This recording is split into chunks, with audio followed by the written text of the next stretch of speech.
लाहौर से लगभग 80 गिरफ्तारियों के एक ही दिन के बाद मुख्तलिफ दरखास्तें भी अदालतों में पहुंच गईं कि रहनुमाओं को रिहा कर दिया जाए। अगर ये रहनुमा और कारकुन जेलें भरने से पहले ही रिहा हो गए तो फिर तहरीक किस नाम की? शाह महमूद कुरैशी के बेटे जैन कुरैशी और बेटी मानूर कुरैशी ने लाहौर हाईकोर्ट में दरख्वास्त दायर कर दी है कि उनके वालिद को गैर कानूनी हिरासत में रखा गया है। सेनेटर वलीद इकबाल की अहलिया ने भी अदालत में अपने शौहर की गिरफ्तारी को जबरी कहते हुए हाईकोर्ट से रुजू किया है।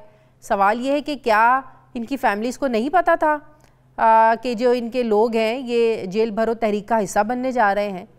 पीटीआई के फोकल पर्सन एजाज चौधरी ने भी लाहौर हाईकोर्ट में 9 रहनुमाओं की गिरफ्तारी को चैलेंज किया है। मजमूई तौर पर इन दरखास्तों में हिरासत को गैर कानूनी करार देते हुए बाजियाबी या रिहाई की अपील की गई है।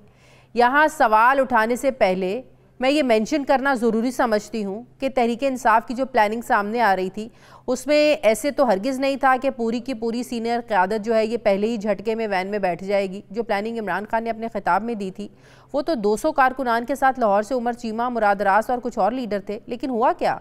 200 कारकुनान की जगह 80 कारकुनान और पार्टी के नायब कप्तान, जनरल सेक्रेटरी के साथ कई सीनियर रहनुमा खुद जाकर प्रिजन वैन में बैठ गए, जो कारकुनान के साथ साथ मीडिया के लिए भी बहुत हैरानकुन था।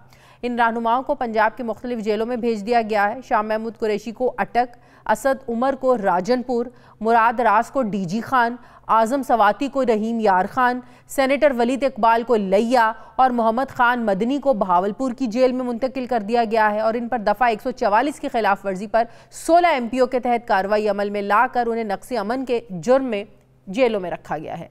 मगर ये सब ने देखा कि ना किसी ने नक्से अमन किया और ना ही पुलिस या रियासत ने ज़बरदस्ती की, लिहाजा रिहाई या बाजियाबी की दरखास्तें समझ में आ रही हैं, ना ही हुकूमत का खौफ।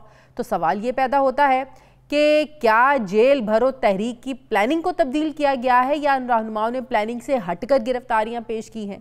क्योंकि कहा जा रहा है कि कप्तान तो चाहते थे कि लीडरशिप आखिर में या 6-6 लोग हर शहर से गिरफ्तारियां देंगे। तो फिर ये तब्दीली कब और कैसे आई?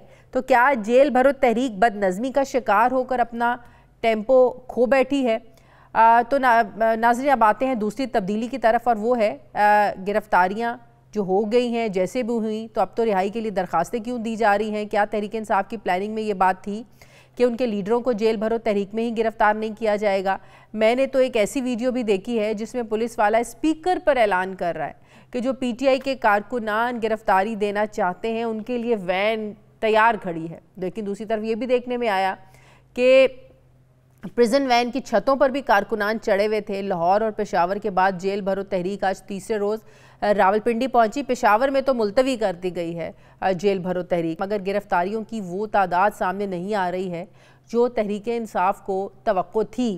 ऐसे में फिर बाजियाबी की दरखास्तें जब जाएंगी इस जेल भरो तहरीक में, उस पर भी फिर बहुत सारे सवालात जो है वो उठेंगे कि क्यों आपको अंदर जाने की भी बहुत ज़्यादा जल्दी थी जेलों में और अब बाहर आने की भी आप लोगों को बहुत ज़्यादा जल्दी है, तो मेरी तहरीक किस नाम की? इसी पे बात करने के लिए नाज़रीन मुझे ज्वाइन करें तहरीक इंसाफ के सीनियर रहनुमा साबिक वफाकी वज़ीर शफकत महमूद साहब। अस्सलाम वालेकुम, बहुत बहुत शुक्रिया शफकत साहब आपका।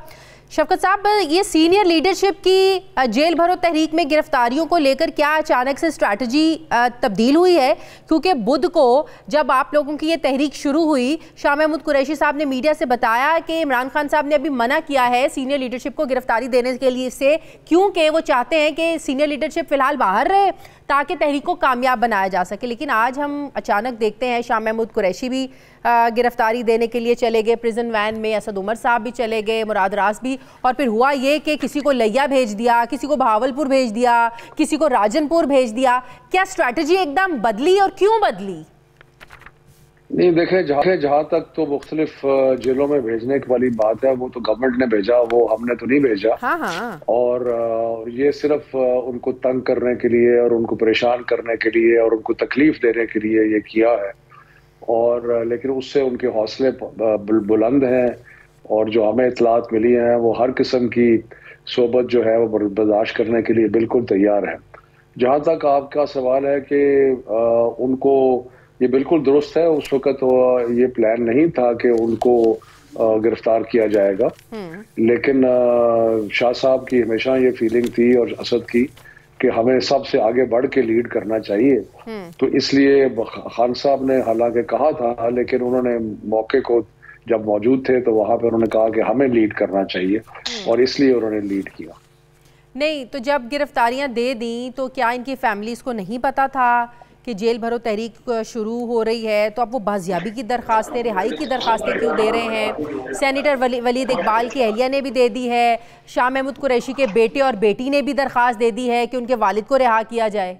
एक तरफ आप जेल भरो तहरीक शुरू कर रहे हैं, दूसरी तरफ आप चाह रहे हैं फटाफट रिहाई भी मिल जाए। नहीं, मेरा ख्याल है कि जहां तक मेरी इतला है, जो उन्होंने रेट्स की हैं उसके अंदर रहाई का नहीं कहा। उन्होंने ये कहा है कि उनको पहले तो बताया जाए कि वो हैं कहाँ, फिर ये है कि वो उनको जेल मैनुअल के मुताबिक जो फैसिलिटीज हैं वो मिल रही हैं या नहीं मिल रही, और उनके साथ सलूक कैसा किया जा रहा है। क्योंकि देखें, इससे पहले कुछ वाकयात हुए हैं जिसमें कुछ लोगों के साथ तशद्दुद हुआ है, तो इसलिए ये तो यकीनी तौर पे लोगों को फिक्र तो है कि पता नहीं किस तरीके से ट्रीटमेंट जो है वो की जा रही होगी। का पता नहीं था। अभी रिसेंटली फवाद चौधरी साहब भी बाहर आए हैं, आजम सवाती साहब भी बाहर आए हैं, तो इन कॉन्सिक्वेंसेस का तो तहरीक इंसाफ को बड़े अच्छे तरीके से अंदाजा होना चाहिए था कि एक दफ़ा अगर जेल में चले गए तो कितना टाइम लग सकता है, क्या सलूक होगा, क्या नहीं होगा। ये तो बातें सारी आप लोगों के इल्म में थी ना शफकत साहब? नहीं, देखें, जो जहां तक जेल में जाने वाली बात है उसमें तो कोई दो राय नहीं है, लेकिन जो वहां पे जिस तरीका से पूरा एक चीज होती है जिसको कहते हैं जेल मैनुअल, उस जेल मैनुअल में लिखा होता है कि कैदियों के साथ किस तरह सलूक किया जाना है, और खास तौर पे जो सियासी कैदी हैं उनके साथ क्या रवैया और क्या सलूक होना है। तो वो क्योंकि और ये जो अभी तहरीक अदालतों में की है, ये तहरीक सिर्फ इस चीज के लिए की है कि उनकी जो ट्रीटमेंट है या उनके साथ जो रवैया है वो जेल मैनुअल के और इंसानी हकूक के मुताबिक होना चाहिए।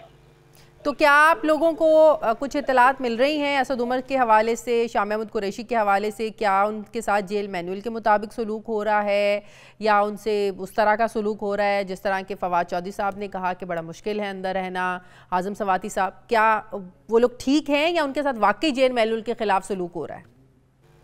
नहीं, अभी मुझे जो इतला है कि पहले दिन उनको बहुत तंग किया गया, रात को सोए नहीं, फिर उनको 300-400 मील सफर करा के वहां कहीं पहुंचाया गया, दवाइयां नहीं जाने दी। बाकी फिर आहिस्ता आहिस्ता कुछ दवाइयों का सिलसिला बेहतर हुआ है, लेकिन शुरू में तो बहुत ही बुरी ट्रीटमेंट की थी। और वो सियासी कैदी हैं, कोई दहशतगर्द नहीं है, कोई चोर चकार नहीं है, तो इसलिए उनके साथ जो ट्रीटमेंट थी वो स्ट्रिक्टली जेल मैनुअल के मुताबिक होनी चाहिए। शफकत महमूद साहब, आपको नहीं लगता लोग आप लोगों की तवक्कुआत के मुताबिक उस तरीके से लोगों ने निकल के गिरफ्तारी नहीं दी? नहीं, हमारे पास तो जो इतलात हैं उसके मुताबिक हजारों लोगों ने अपने आप को रजिस्टर कराया है गिरफ्तारी के लिए। लाहौर में बेशुमार लोगों ने अपने आप को रजिस्टर कराया है, बाकी शहरों में भी। आज आप देखें कि पिंडी में जो गिरफ्तारियां हो रही हैं वहां पे भी बड़े लोग मौजूद हैं, और ये तो सारे मुल्क में फैलेगा और फैल रहा है। ये पेशावर की तहरीक क्यों मुलतवी की है शफकत साहब? नहीं, पेशावर में जो हमारी इतला है कि इतना बड़ा हजूम आ गया था कि पुलिस ने जो अरेस्ट नहीं किया, और उसमें जो आपने वीडियोस देखी हैं वो मैन्युफैक्चर की गई हैं कि कहीं बेआबान जगह पे खड़े होकर पुलिस ऐलान कर रही है कि जी जिसने जेल कर भी जाना है वो आ जाए। वो तो बहुत ही फनी वीडियो थी जब पुलिस वाला खुद लाउडस्पीकर पे ऐलान कर रहा है कि आए जिसने गिरफ्तारी देनी है, और दे कोई आ ही नहीं रहा था।